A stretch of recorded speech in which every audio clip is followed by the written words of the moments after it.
Hello everyone, welcome back to Solo RPG Actions. Out of one virtual tabletop and into another, this is Tales of Fablecraft. And like with Crucible and by extension Ember, this is also early access. Now the first thing that caught your eye is the fact that this is solo play. However, it's something like that. The only thing that's solo about it is that there's an arena mode. So, I guess we'll start with that. And as you can see by the check mark, we've already completed the combat arena. Or rather, I did. But, I'll show you how this goes. And this will even show us a little bit of how combat works. There's 4 rounds. And we get a little bit of lore, or I guess story in this case, where we have these 3 characters, Kali, Kai, and Wade, as we're going through the Highlands. And along the way, Kali convinces the party to stop on her hometown to Copper Forge for rest and supplies, and we go across this bridge. I used to play on these rocks, it's nice to be home. Kali, did that rock just move? Yeah, I did. That's a slab, though I've never seen one above ground. They're peaceful by nature. It's strange that it's coming our way. With a bellow, the slab lunges towards the mages. So, I'll explain a little bit of what it meant by all of them are mages. Because, I have to tell you, this has really interesting lore. This, as a starter's RPG, this is by far the most welcoming, accessible setting you'll ever lay your eyes on. This is by far the most beginner-friendly I've ever seen. But anyways, I thought you said slabs were peaceful, Kali!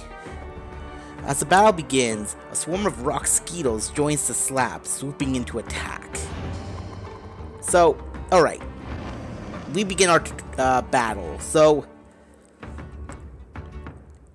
as the name implies, everyone is a mage, and they have magical powers. I'll go into more detail of what that means, but essentially, they all have some form of magic attack. Let me see if I can position myself to do a cool ranged attack on these guys. You'll also notice that we have this sort of, we have a dice system that's not like rolling numbered dice. It's more akin to fate die.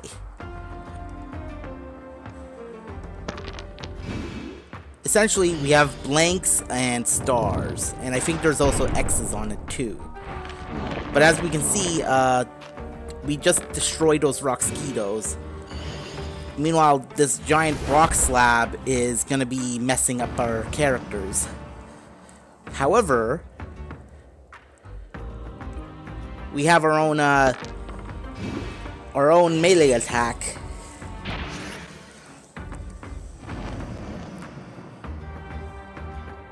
And already the combat is fast and intuitive. You already know. Oh yeah, also you can usually see 2 stars. It really leverages the fact that it's a computer RPG first.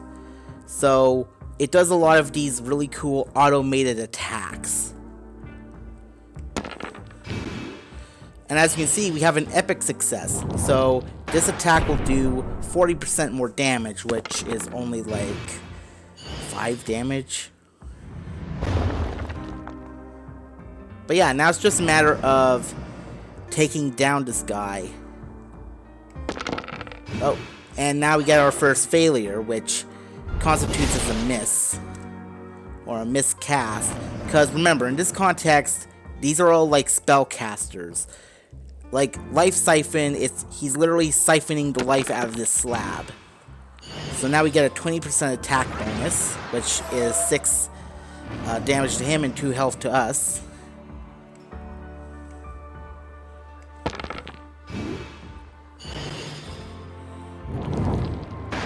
And I think that 4 is gonna do it. Yep, we won.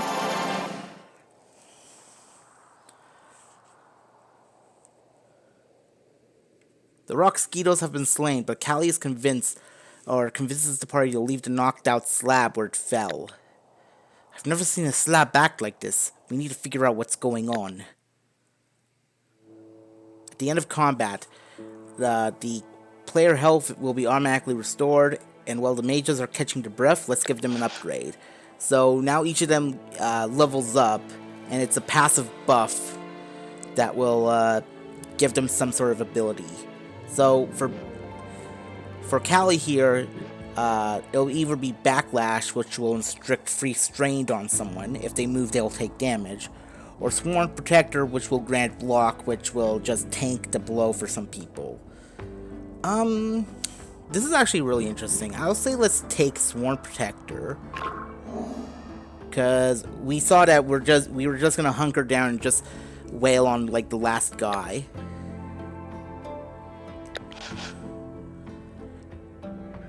Then we have Kai, and we see that we have like our archetypes. Callie is our tank, Kai is our healer, and the last person is basically our mage. Let's give Kai some maximum health, and at the start of turn he's able to heal his allies.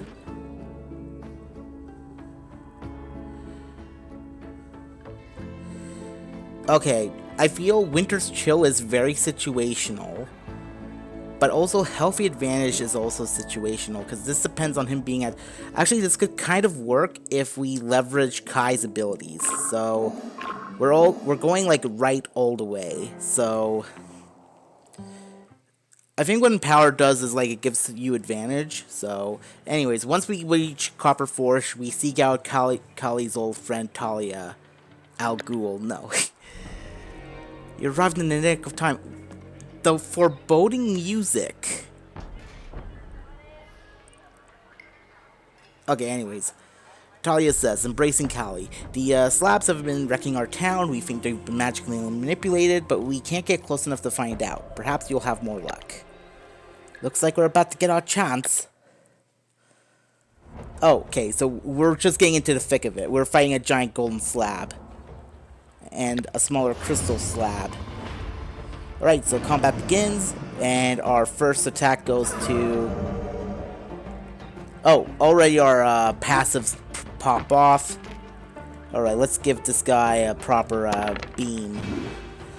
Okay, so as you can see, the successes and failures cancel each other out, so it results in like one success. And what's interesting is that the monsters have their own versions of like attacks and like also passives, so you actually get to see, like, if you hover over, you see what their attacks do. It's really interesting. Anyways, I think this guy is empowered, so let's see what this... let's pull him closer, and let's see what this does. Alright, 20% bonus. Okay, not bad. That's not good. Oh! Okay, they're just hitting on Okay, so they get the block.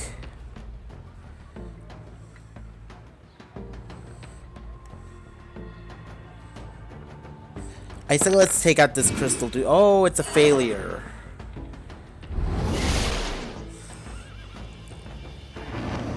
Okay.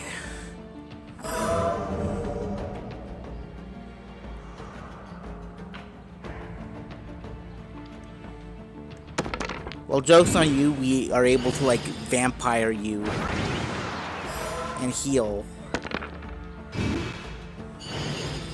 Oh, but that 20% is probably gonna... Yeah. Oh, the block saved us. Okay, so now we get to see... Oh, empowered. Now we get to really see what this does. Yep. Okay, so yeah, so it does give us advantage. Let's see what this does. Okay, it just gives us 20%. Oh, that's why we wanted that ability. That gives us vulnerable. Oh my god, we're down to 1 HP. Okay. Yeah, I think we need to finish him off. Okay, that'll do it.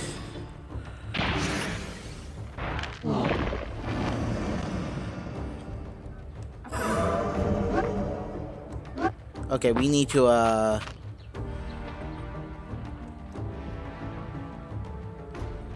Oh, does it go off when it isn't his full? Oh, no. Okay, we're dead. We're just... Rip. Rip. Oh, 07. Healer's... Yeah, healer's down. Avenge him. Avenge him!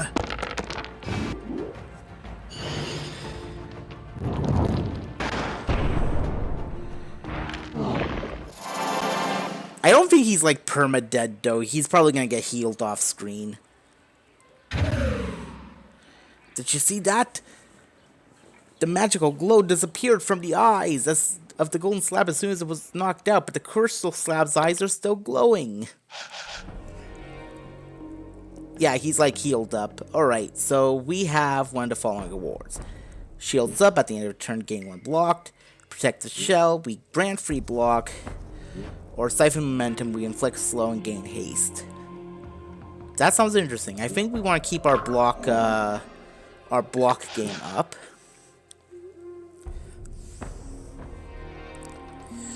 We want to strengthen siphon. I think strengthening siphon is like our big hit, given how much we use siphon. And finally, okay, you know what? Yeah, we want to level up Wade. Nobody else gets to level up, so Wade would definitely level him up.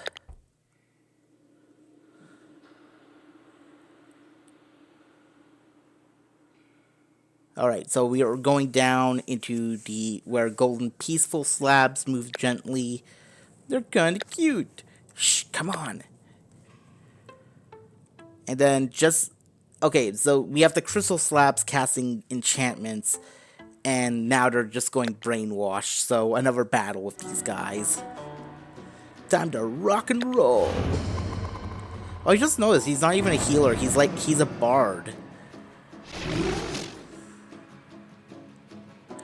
Oh, that's so cool, because he died last round, he's now considered spent. So now he has disadvantage on all rolls. I like that. I like that there's actual consequences. Anyways, let's move you up. And let's take you guys out.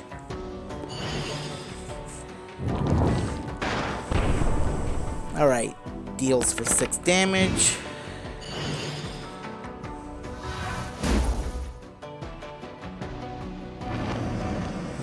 Alright. So now we get to do this type of, so this Radiant Beam can also heal people. Unfortunately, we aren't able to show that off just yet.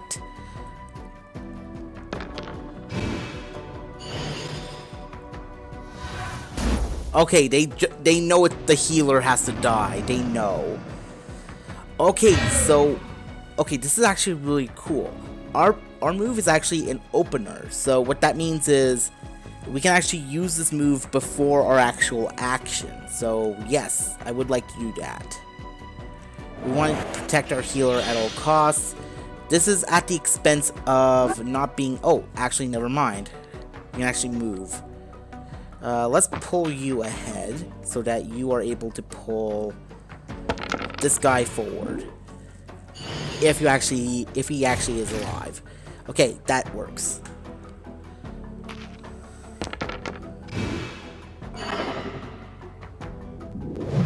Okay, that's good.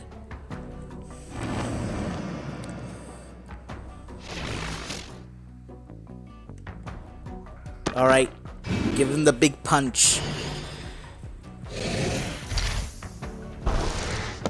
Okay, now he's vulnerable.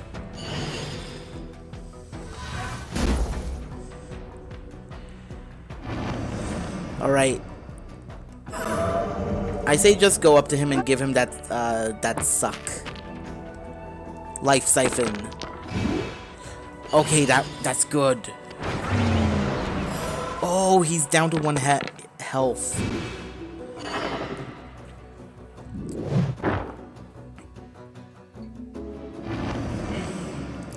Okay, so because our opener is now on a cooldown, it automatically skips us down to the to actions.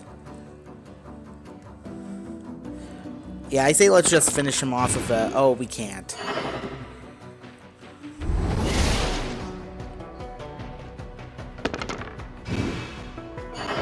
Oh, but we did give him a disadvantage.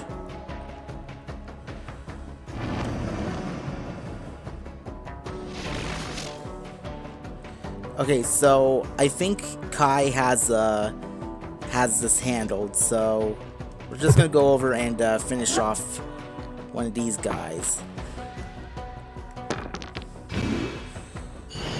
Yep, that does it.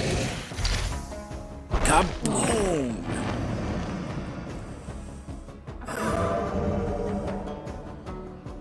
Alright. And then we just finish him off with a suck. That takes care of that.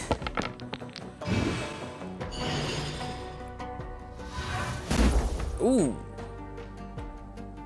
Alright, wait a minute. Am I able to give myself the... No, I have to give someone here the block.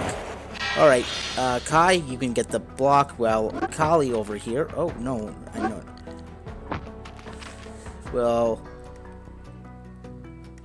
do some melee attacks on the sole remaining crystal slab.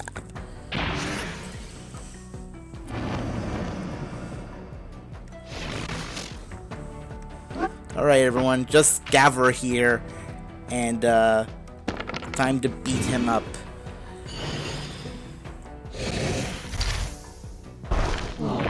There we go. Victory.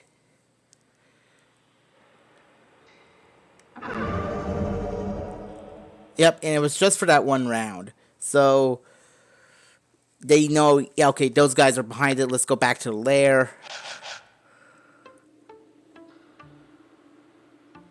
So, I'm tempted to give Callie a level up, but I want to do, like, I want to give her more than just giving people block.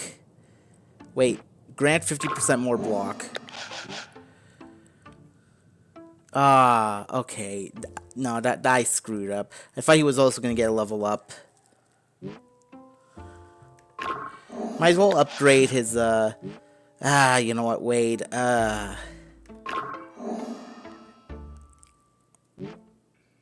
why not? What's the worst that can happen? This is the last level anyways. So as the crystal slabs head deeper into the mountains, they stay close behind, they find a bone collector that's tending to several cocoon slabs that are twisting and turning into crystal slabs. And as we can see, this is like the final boss of this campaign. He's like, what do I have here? Intruders? What have you done to those poor slabs? I'm giving them a purpose. Now they work for me. Would you like to see how well they obey?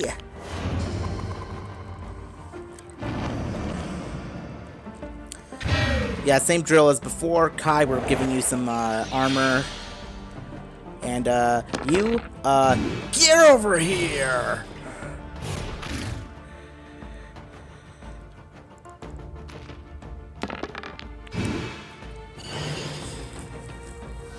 I feel let's not engage them just yet. Let's just beat up this one dude. Especially since our melee attacks are actually stronger than our,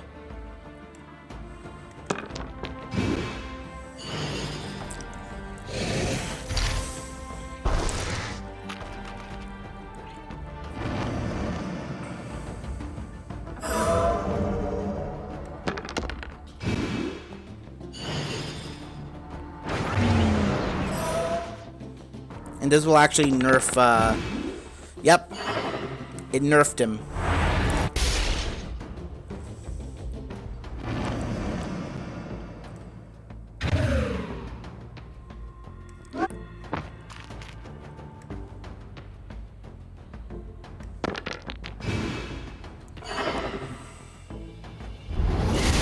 It's gonna take a while for them to come over here to attack.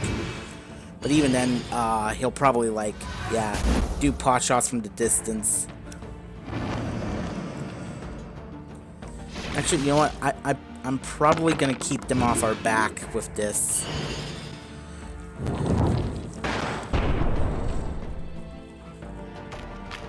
Okay, yeah, that was a good call.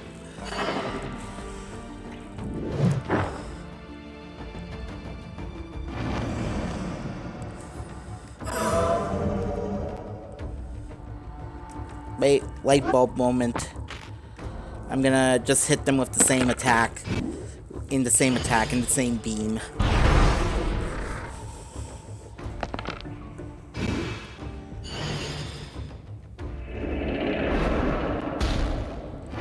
Okay, never mind. That did not work as I wanted it to.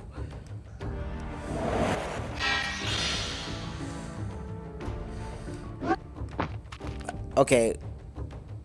We need to really leverage our multi-hitter. Oh, no. Okay, no. We are not doing this. Yeah, no, we should have... I should have buffed her. I should have leveled her up. Okay.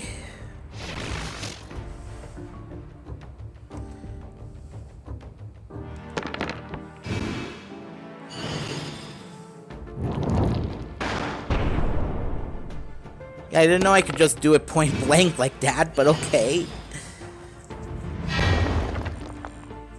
Oh, there goes our best melee fighter. I didn't know I can aim it like that. Okay. So now he gets a heal from that. Okay, so long as we can keep this momentum, it's not just a matter of who can hold out the longest.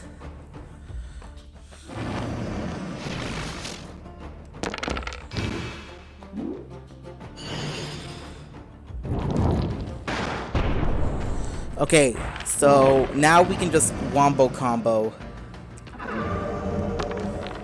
Okay, never mind. We're screwed. He wasn't able to wombo combo. Okay, no, we're double screwed. There goes our, like, DPS. Now it's all on... It's all on Kai now. It's all on our Bard. Okay. Kai, we're gonna have you, like, take down... Okay, that's good. An epic success. We took him down easily.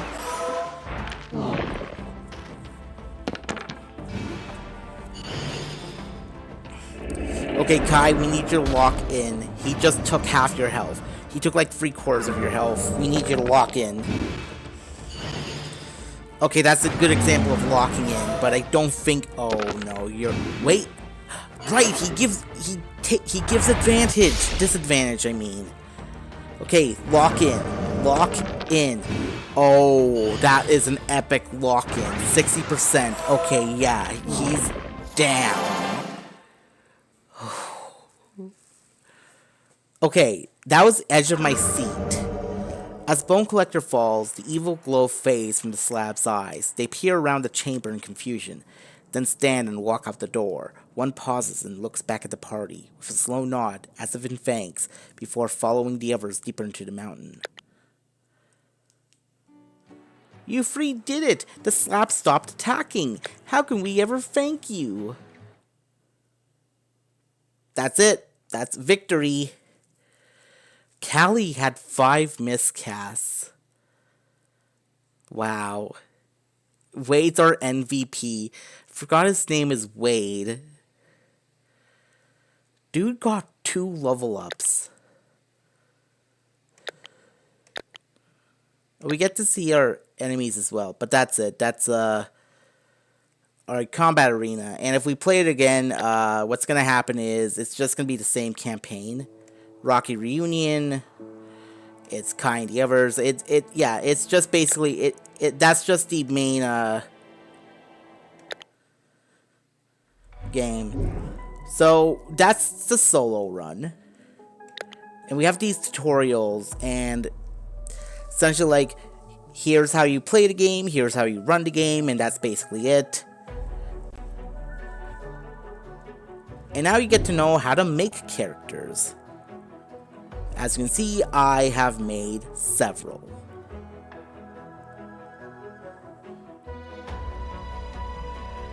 But I'll show you how to make a character. We'll go with Jack. We have some, we start off in like 4 different places. We have the Highlands, the Long Meadows, the Coral Coast, or the Wild Woods.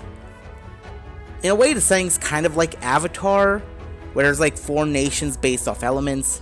So you have Earth, Grass, Water, Forest. Okay, maybe not like Avatar, because there's like 3 different Earth elements and only 1 water element. But each of them has their own unique culture, lore, and like different essentially natural spell. So hardy disposition allows them to harden like a rock and survive extreme conditions. For the Long Meadows people, custom constellation, conjure small stars that dance and weave at your command. Coral Coast has water walls that lets them walk on water. And Wild Woods has Whisper of the Woods, which is kind of like Animal Messenger. Or I guess, no, not Animal Messenger, Plant Messenger. For this example, we'll pick the Highlands. We even get to pick, like, what our character looks like. We have 5 avatars per location. And they each fit, like, what the sort of niche of each of these characters would look like.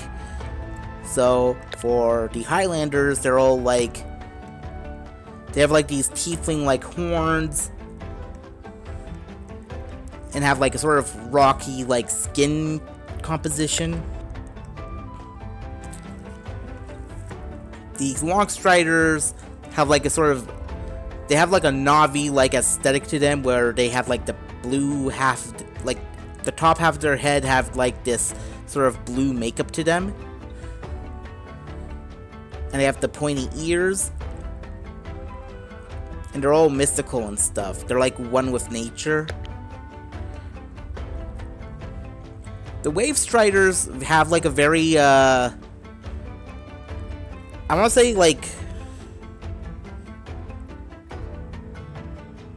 a Hawaiian feel? They're very,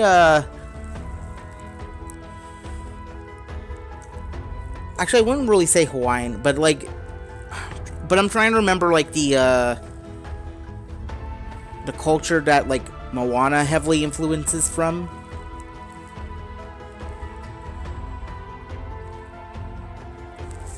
It has, like, a lot of, Polynesian influences. But I do like the design of this guy, because it heavily implies that, like, he lost his arm and is now using magic to, like, create, like, a sort of prosthetic. That's kind of cool. And then, oh, whoops. And then lastly, we have the Woodlands. Here's our Bard. You can see, like, they're mainly, like, deer-like. This is sort of more like what the Tiefling character from Honor Among Thieves was like. With more, like, deer antler-like aesthetics. But yeah, they all have, like, a certain aesthetic or theme to them that essentially fits, like, who they are as people. I think for this, we're gonna go with, I really think this guy, with the, this guy looks really cool. And he also has, like, an iguana on his shoulder. And here we have our 7, I wouldn't say, like, there's 7 classes, but I'm gonna go more into detail of, like, why exactly this is, like, a misnomer.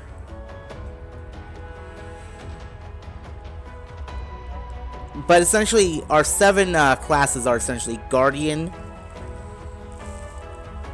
which are like your big muscle men. Your Inventors, which are like your makers.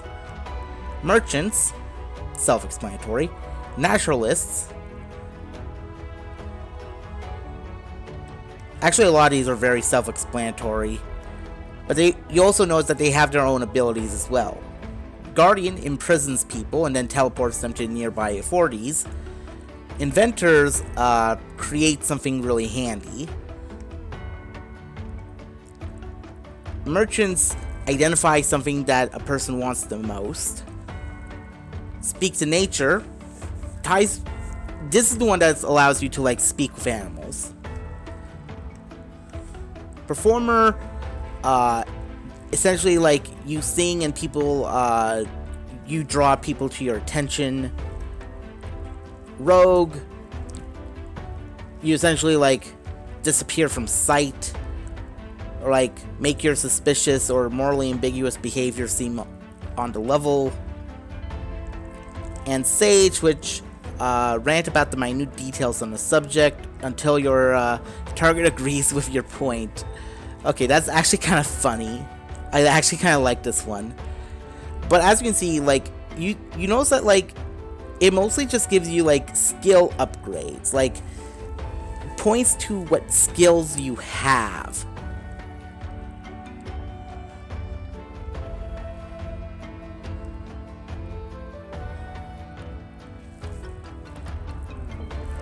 So we'll pick this one, and now we see what I meant by why the classes are a misnomer. Because this is actually what your classes actually are. Your combat styles. And these are essentially your 3 types of classes. You have DPS, Tank, Healer.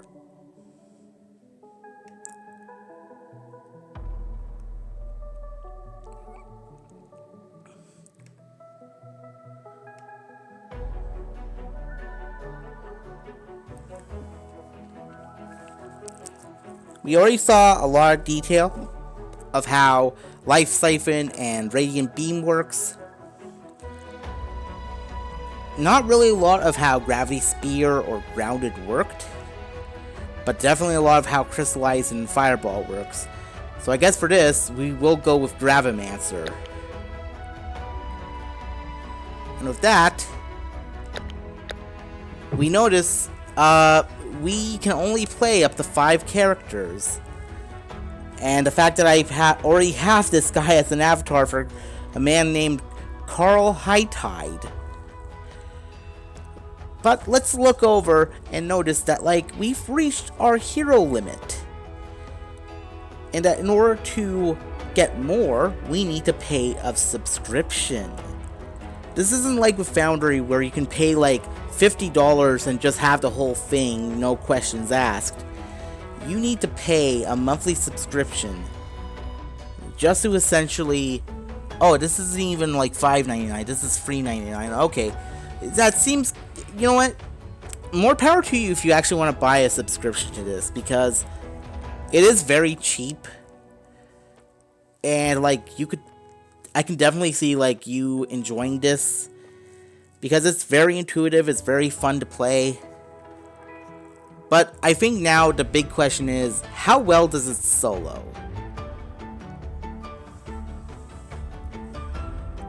And this is where we're going to get into the meat and potatoes of this.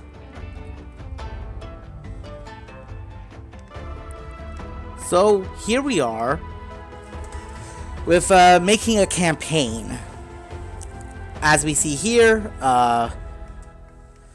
it's very straightforward. It's actually been quite a long while since I've actually handled this, and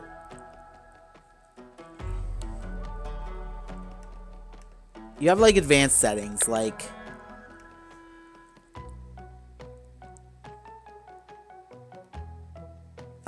looking at like, charge loss on defeat, health gain on quick recharge.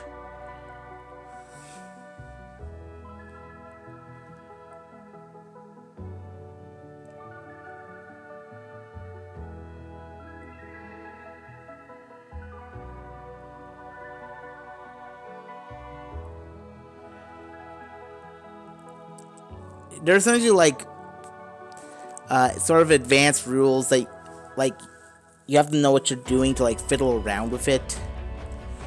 You can see like the pre-filled text would be like a short summary of the campaign, preferred playstyle, any mature themes or subject matters. Because it turns out that this is actually mainly used for playing online games with people. But for here, we're gonna just do voyaging. We can invite friends to play or turn this public and allow people to join. But for right now, we're just going to go next. And as you can see here, we can select our timings, but this is only if we go public. So we just click create. So here we are at the actual game itself. We start off at a riverside hamlet, which I guess would be the central hub of the game. But we have some interesting tools that Ember doesn't really have comparatively. Because it's essentially, we have the GM suite. We have the GM guide, where we can select adventures. We have like a list of adventures here.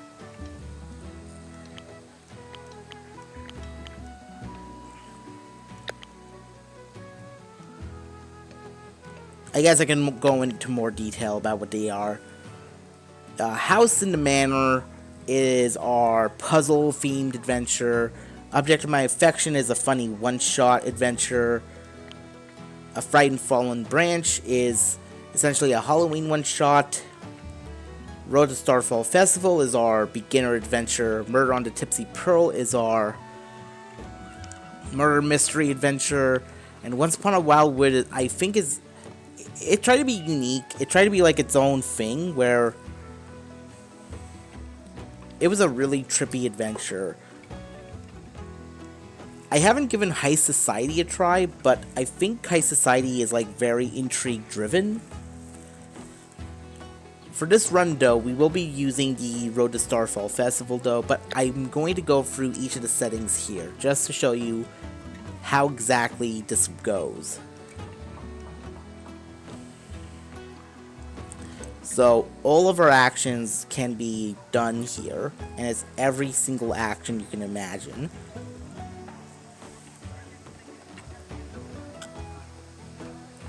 Even actions you don't even know about, like you have Skullduggery we've already established, but we also have Social Chameleon, Tunneling Song, and we also have access to these really cute looking dice.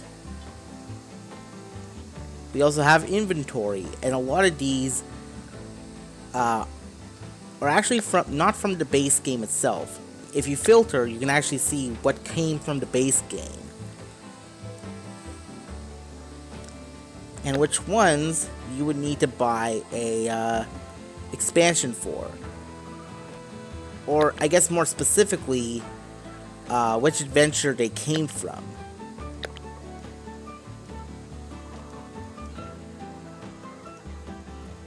So in High Society, you get these boxing gloves that are going to be important in High Society. Or Object of My Affection.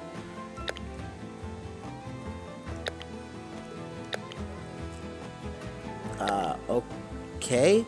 Oh no, okay, yeah, this is one of the biggest flaws I have with this game. Sometimes you have to reconnect to the server. Now I remember why I don't like this game all that much. Now I remember. Now I remember.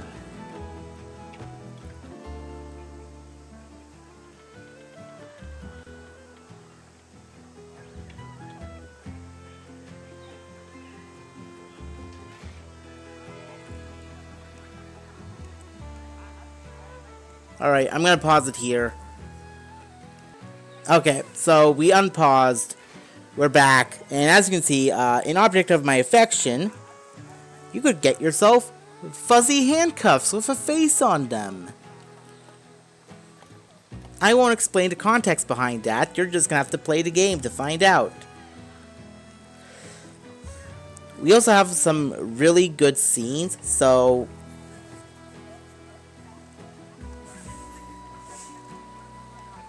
if I were to drag it, ooh, nice transition. We get to see that we're now on a ship. And if I wanted to, we can have that ship have a monster suddenly attack. Or not.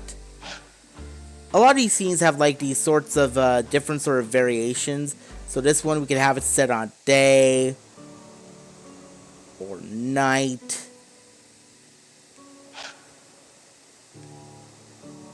We could have this captain's quarters be really nice and tidy. Or suddenly be sacked with a dead body here.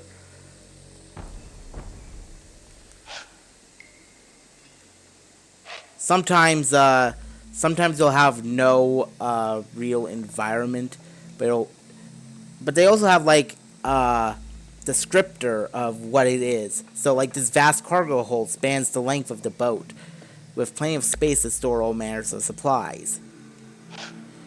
But not only do we have environments, we also have battle maps. And some of these battle maps also have their own variations. So, usually a day and night variation, or even a variation for this where it has like walkable air. Or a variation where something is occupied. Some have like multiple variations. I'm actually very invested right now at like looking at how many variations there are. Oh yes, and you can have your own custom battle maps.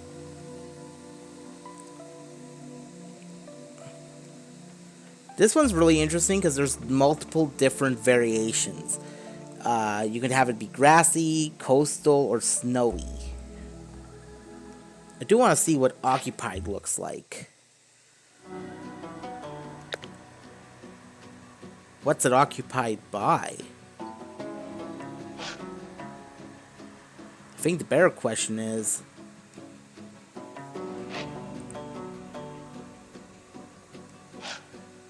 what was the difference?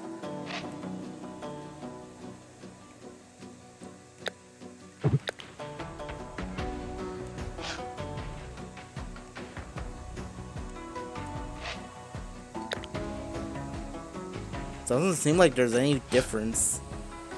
But yeah, that's what I mean by like there's really cool battle maps, and then you could also vary it up.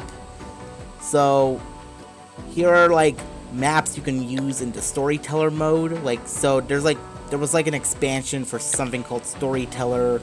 Then there's brawler, where it's like maps dedicated to like having like very big like battle maps. They weren't tied to any big campaigns, but something like Object of My Affection, that was tied to like a battle map. And yes, this Iron Maiden has a face. Again, I won't explain why. Or why this whole thing takes place at a fun fair. There's also characters, separated by friends, which there are a lot of, and they're basically like allies, and foes, which are like big bad evil guys or mooks.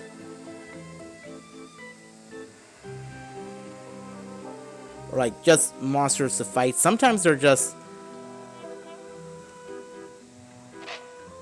Sometimes they're just little friends, you know? Not every foe is a friend.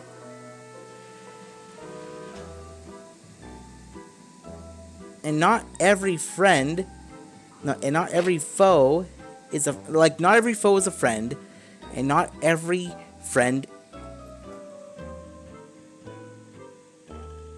Okay, I kind of screwed up with the description.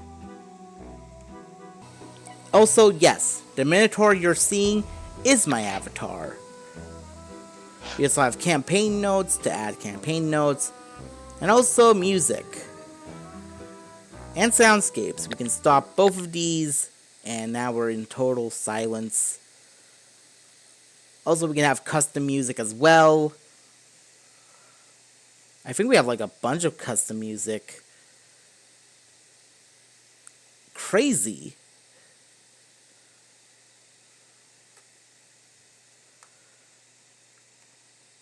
But I think we're all just waiting for how we can do this solo. Because, unfortunately for us,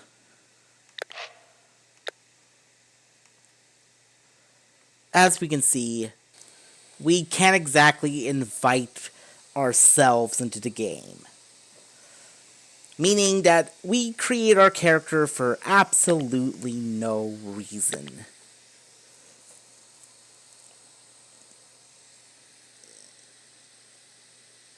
So, a compromise is in order. And I'll move this guy out of the way so that we can see more of the screen. We're going to be playing the Road to the Starfall Festival. We're only going to be starting with the first session. Just skip over everything. And we're going to show you the most intuitive thing about this game. And I think it's something that Ember should take notes of. Because it already has, like, how it's all established to be, like, part of the game. How... And I think it actually does it a lot better than how Fablecraft does it. Because Fablecraft kind of has to be a sort of bit of a rail. Whereas with Ember, it had, like, special statements of, like, oh, if this happens, then it triggers an event. Or if they come across here, that's an event that gets triggered. And then it just gives the game master a guide of, like, what to do in those certain events. Which I thought was very intuitive. But this is where Fablecraft succeeds. It gives you a sort of guide of what to do with the game. And it gives you, like, these preordained switch-ups. So here we can see that, like, there's a really nice scene change of these long meadows, rolling plains. And here we have what I think is the one thing Ember should have. Welcome to Mythos. 1,000 moon turns ago, an event known as the Shattering destroyed the world as people knew it, redistributing magic into everyone and everything. The Mythos of today is a wild, vibrant and magical place, and it's here in the Long Meadows that you'll begin your adventure. These rolling plains are defined by expansive, undulating hills that stretch out as far as the eye can see. At night, bioluminescent grasses glow, and breathtaking starfalls are a regular occurrence. Travel across the meadows is aided by cairns along the roadside, piles of star fragments that ward off monsters and ease the burden of all who pass. Away from the roads, the grasses grow tall and wild in areas known as the fallows.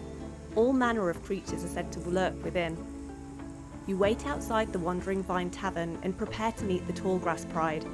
A light breeze sends ripples dancing across the grass and fills your lungs with fresh morning air. Dawn is breaking, and adventure awaits. Voice acting in Ember. Imagine that. Just like, instead of like having like the, like reading it out from like the thing, you have the game master read it for you. Like just an audio file, play it. And also, if you hover over the highlighted stuff, you actually get to see like little bits of lore here. So like the Long Meadows comprise of like expansive, rolling plains, breathtaking skies, star showers are regular occurrence.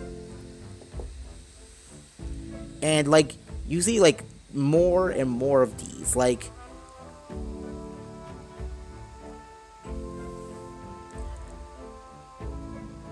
what I'm surprised about though is that this also has like an event called the Shattering, and like a cosmic event that like destroyed the world and then like recreated it. But now it's like it gave magic to people, and that's why everyone is called a mage. So here we meet our first character, Dill Tallgrass, and this is our player character. So we're not going to be using the whole module here. Well, the whole first part of the module. By the way, the module is split up into like 5 sessions. And each of those sessions have like small parts to them. And I think all the modules have like these 5 session lengths except for the one-shots. And they expect you to like play these sessions in like 2-hour sittings, but with some of the players more adjusted to the 4-hour segments, we managed to play through like most of these modules in like 3 nights instead of 5. So if you do play this with a group, expect something like that to happen. This is definitely more intended for group play than solo play, obviously. But it's something to consider. Actually, let me double check if I'm able to just add a character. Also, we do have the option to like add characters, but we'll see that like custom characters are kind of not really good. You probably get an idea of what's happening, but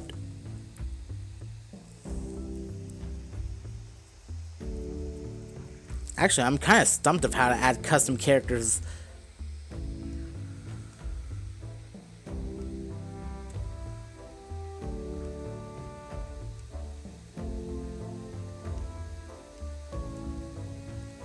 Oh, we get to view a description of Del Tallgrass too.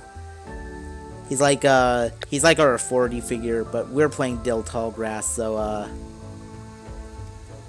oh, here we go. Yeah, this is the big reason. This is the big reason why I was like, because this is the only way you can really customize a character.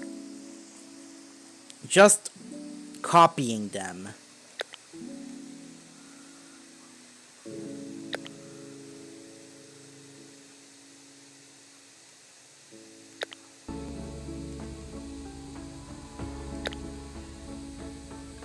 Customize character portrait. Next, customize character description.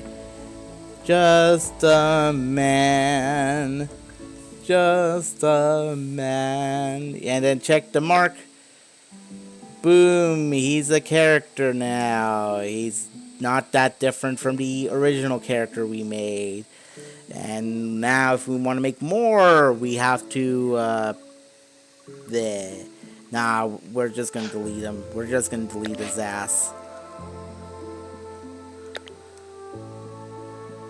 But yeah, that's how we make characters. We just copy other characters.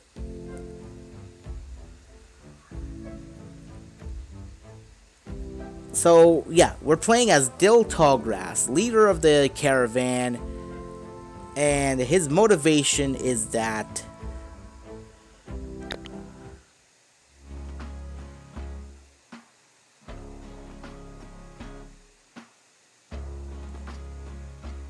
we are going to the Star Festival.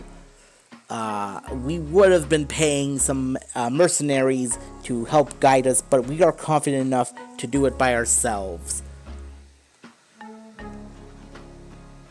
And what is it that we're carrying? It's this powerful thing called the Star Seeker. Every year, a different pride is given the honor of transporting the Star Seeker to the Starfall Festival. This year, it's the turn of the Tallgrass Pride. And at the culmination of this festival, the mayor of the Wandering Citadel conducts a ceremony where the Star Seeker will predict the starfalls that are valuable for the year. So essentially, it's the usual, we have to protect the caravan from falling into the wrong hands because we're carrying a special artifact. Your typical 5e adventure, or your typical starter box adventure.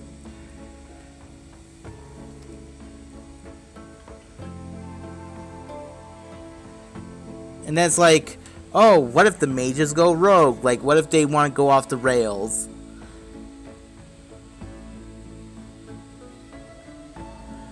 This is what happens.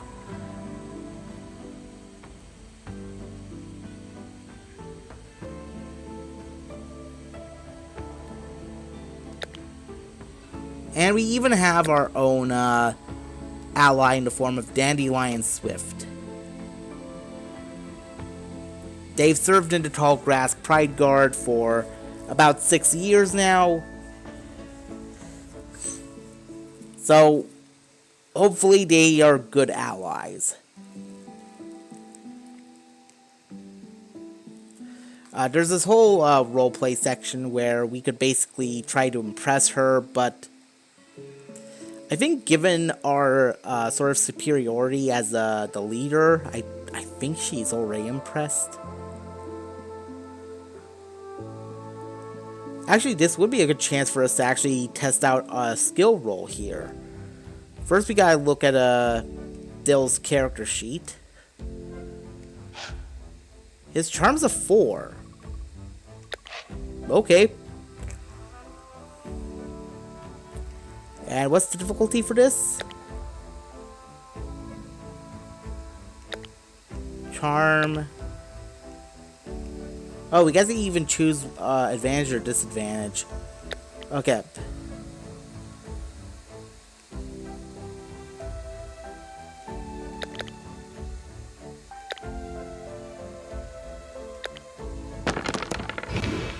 Oh, that's an epic success.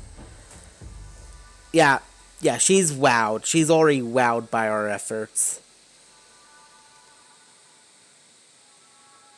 And we got a little wolf whistle. When blown, this will attract the attention of wild wolves within hearing distance. Well, keep a note of that.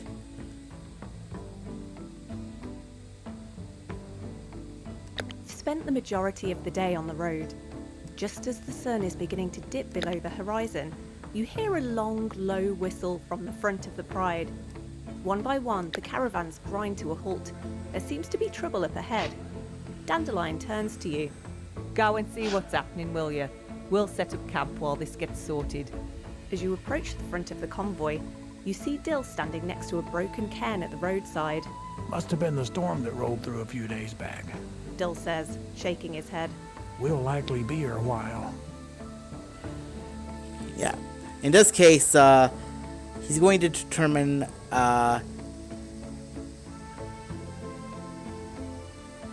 so we have like a lot of actually he's going to try and do a nature check. So let's consult his character sheet. Actually, okay, so let's just add him to the scene so we can open his character sheet from a glance. So his nature's a 2.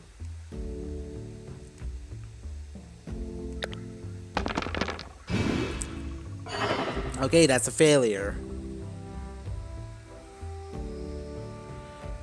The weather can be wild at Mithras. At least this is a good excuse to rest.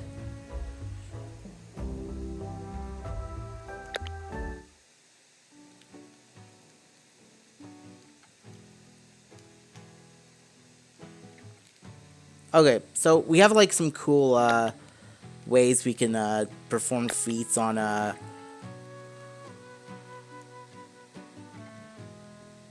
Dandelion, but we already impressed her, so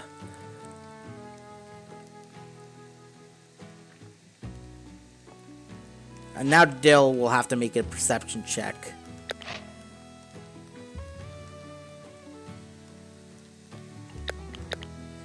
which he'll have to get like a critical success on. Oh.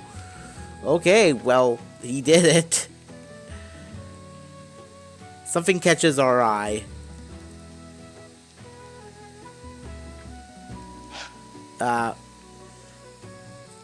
Dandelion will also have to do a roll. She has like one more die than him, so I think this will be an easy roll. Oh, yep. Okay, so they're able to get into the fray. Shout of warning suddenly rises from one area of the camp, followed by a high-pitched whistle. An arrow thunks into the side of a nearby wagon. At once, several shadow bandits are upon you, their weapons drawn. Oh boy. Well, what do we have here? A group of mages, is it? Looks like this will be a fun fight. Oh yeah, no, we're screwed. So, yeah, this is gonna be our combat of the game. Actually, we're good here. We're good here. We're gonna have our players start here. Yeah, I'm confident. And we click start combat.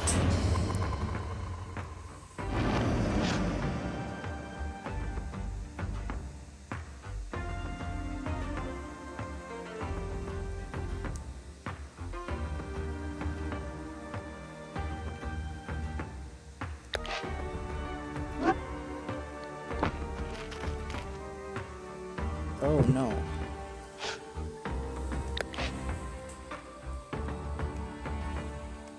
Dandelion, you're able to move further than that. Okay, that's good. She's able to take out the first one. Alright, and then, Dill.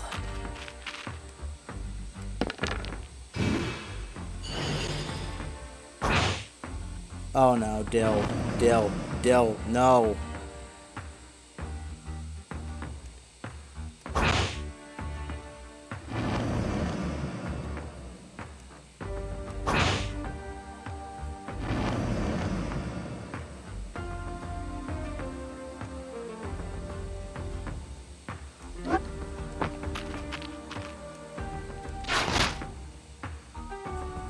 That's weak sauce. I'm sorry, that's weak sauce.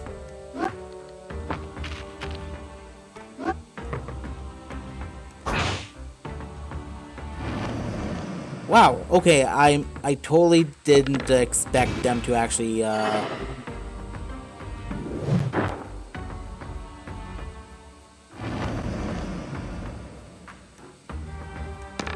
Yeah, if he removes this guy from the combat, he might actually survive. Yeah. So now he has to... Or they could just team up on her.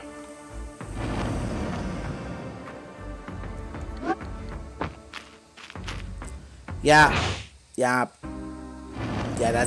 do be how it is.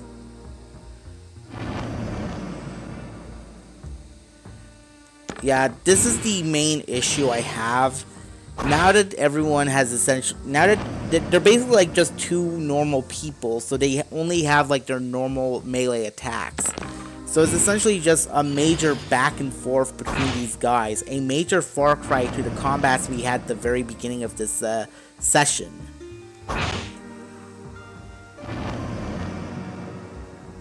And again, this would have been a lot cooler if I was able to import my character that I've created into the game. But unfortunately, it is what it is. So it's not just these two people just slapping these people silly until either the bandits all inevitably die, or these two die trying to save their own caravan from doom and destruction.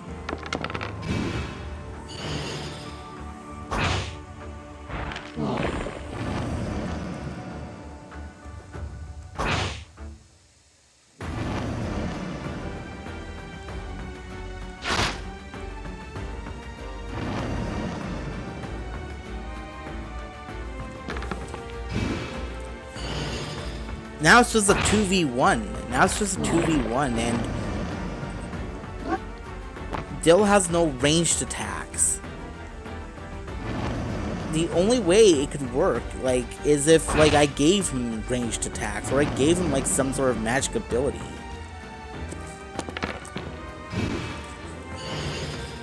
And yes, there are allies that have, like, different special abilities, but, like, some of them are just kind of overpowered. Alright. Let's finish this. Okay, let's not finish this.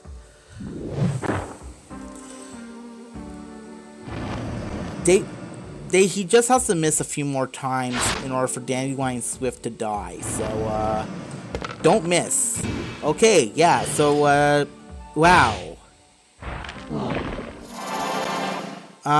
Yeah, so...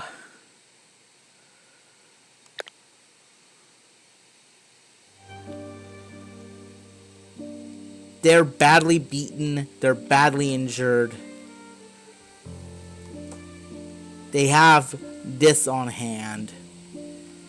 A, single rune. That's worth 20 gold pieces. But it's priceless compared to what the Star Seeker was that they stole. Darkness brings with it the 3 moons of Mythos, each taking their place in the clear night sky. Lumos, the bright moon, and Umbra, the large dark moon, peer down from their celestial thrones. These 2 full moons are good omens in their own right. While Lumos provides guidance, Umbra offers safety. However, the 3rd smallest moon of Mythos, Tomas, can be seen peeking out between the 2.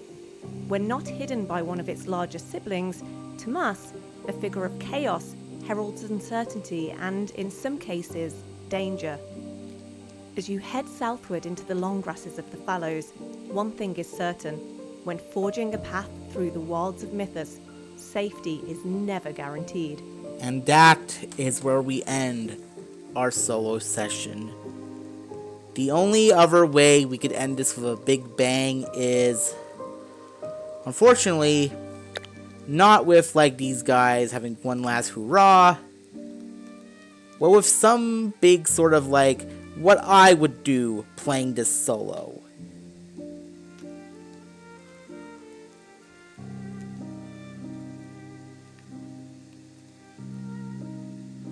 I'm just gonna pick a really good map here.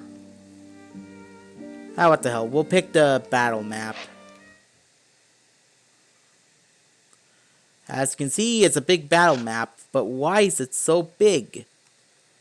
Well, to answer your question, so that we can have big challenging foes. Who would win in a fight? Trick or the Woodland Dragon? We gotta make him an ally so that way it's not one-sided. Alright. Begin battle!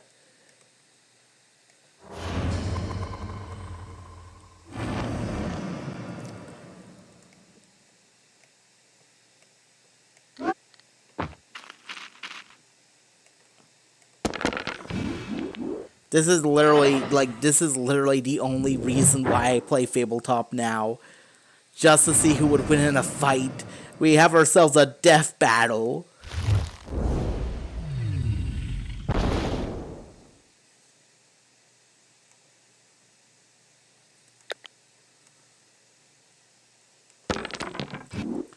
Oh, that's not good. He just blows him up with like a bouncing blast. Okay, but he has the crystal slash.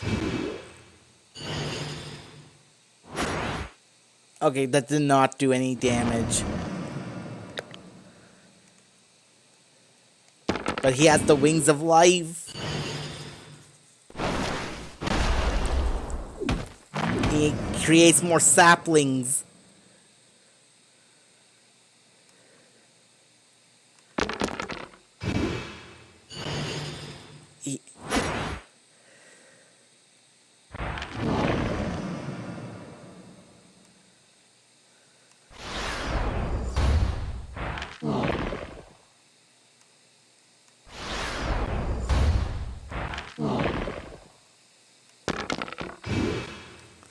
Okay, can he survive the jaws of death? He did survive the jaws of death.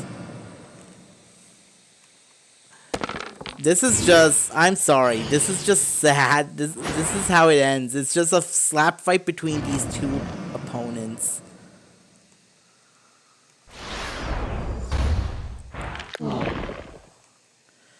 And then one more bouncing blast. Oh, but he fails. No, he succeeds. Wait, what? Oh, yes, they cancel each other out. Okay, yeah, finish him. Finish him. Da-na-na.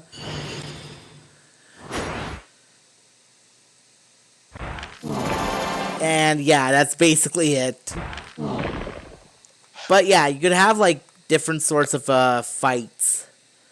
With like pitting like, oh, this looks kind of cool. Okay, hold up.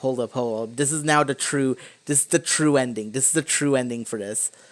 Now we have to see oh,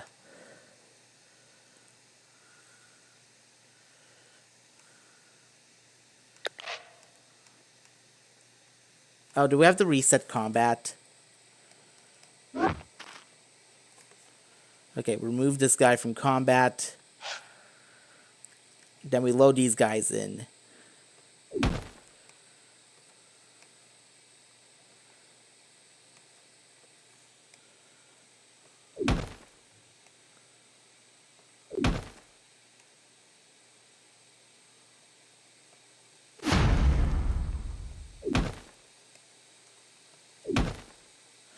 Actually, let's put him in the middle like this. Put him over here. Okay. Let's begin the battle. Okay, I think she's the first go because she has just a pitiful... Oh, she can actually hit from that dis... Oh, that's a really good... That's a That really normally good... goes a lot better. Oh. Oh, wow. That did not do anything. Oh, God. Okay. No. Oh, this is gonna end badly.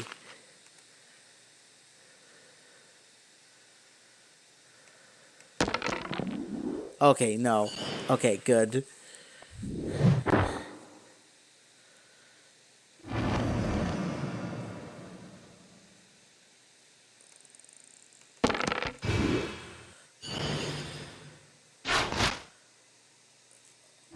Okay, I vastly underestimated how powerful these guys are. Like, they were level 9s, and yet they barely do damage.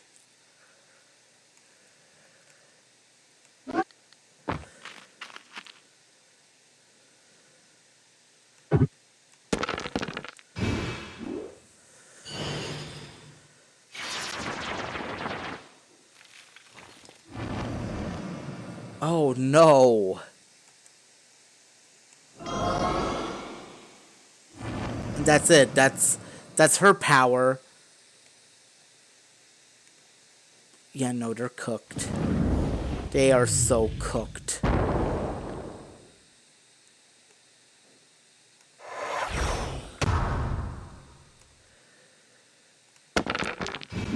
Oh no.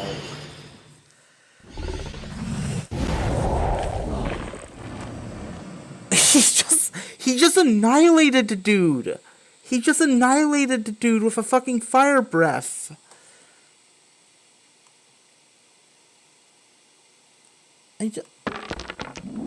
Okay, that's an epic success. Well, that normally goes a lot better. How are you failing? How are you failing? Oh god. Oh no, this is gonna hurt.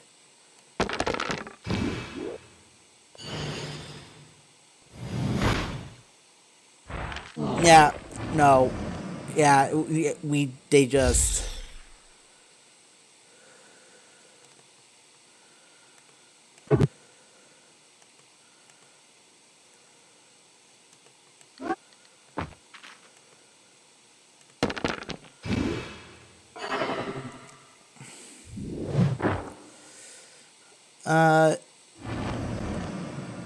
look, okay, so, like, she only has heal, heart tree, call an available ally to your aid. Yeah, I'm gonna have to say, yeah, no, I had to give her the dignity, guys. I had to give her the dignity of surrendering.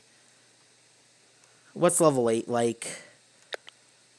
It's these two people against. You know what? No, we're not giving him.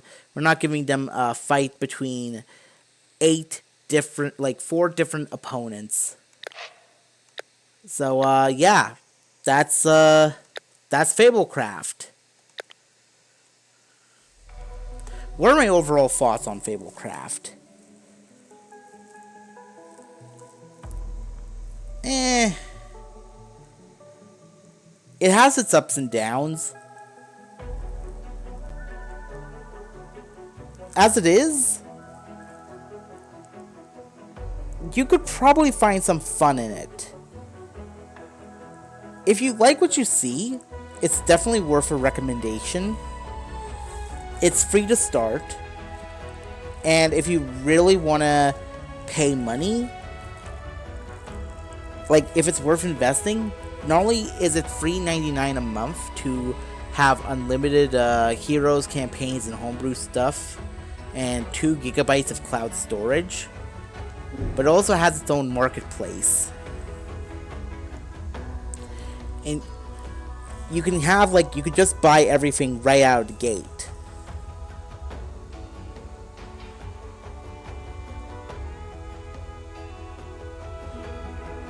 As you've noticed, I bought all the modules, the dice sets.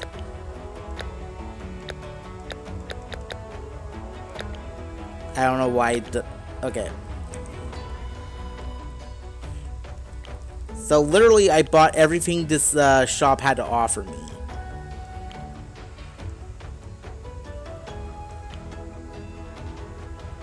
That's how invested I was into this game.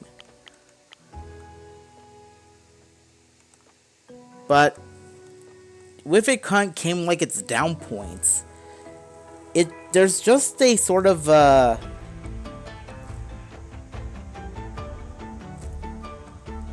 radio silence, I feel.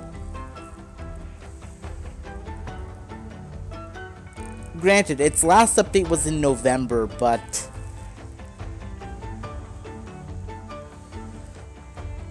and as of this recording, it's January the 15th.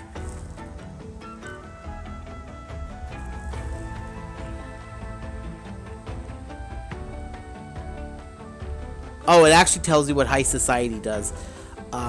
It's like a big epic adventure with sandbox and a fog of war system. That's kind of cool, actually.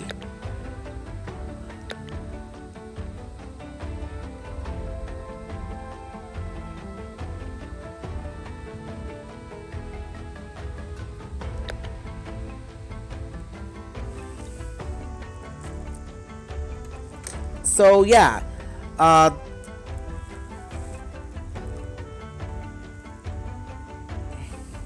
I showed you a little bit of what Fablecraft is like.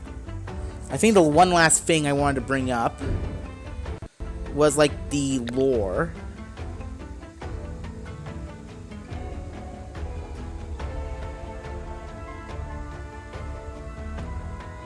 And there's a lot of lore here that I didn't even notice of. Like, that there was an ancient Mithras ruled by the Zelaphor family.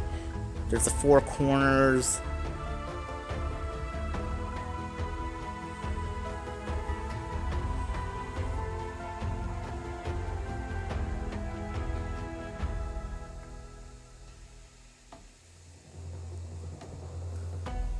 But anyways, here's what I'm talking about with mages.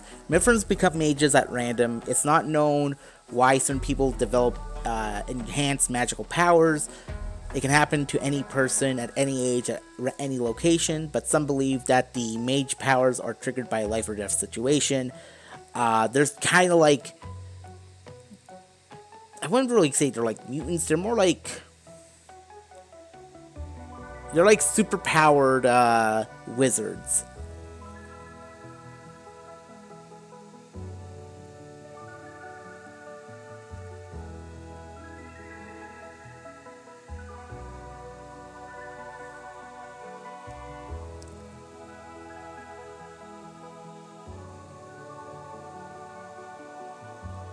But yeah, if you ever want to brush up on lore, there you go. Again, I really like Tales of Fablecraft, or just Fablecraft in general. To the point where I would rank it higher than the Crucible, if not for the fact that like Crucible has like a lot of developed world building,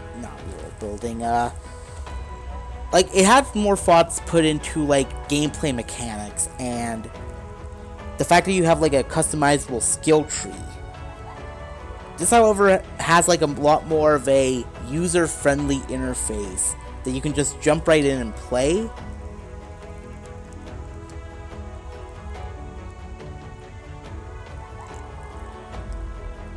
The only downside is that I feel like the community could be a little more active compared to Crucible.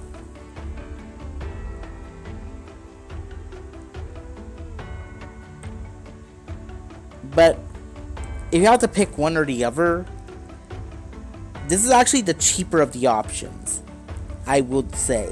Because the other one, you'd have to drop like $120 just to access the beta. And that's on top of the $50 to access Foundry. Whereas with this, I believe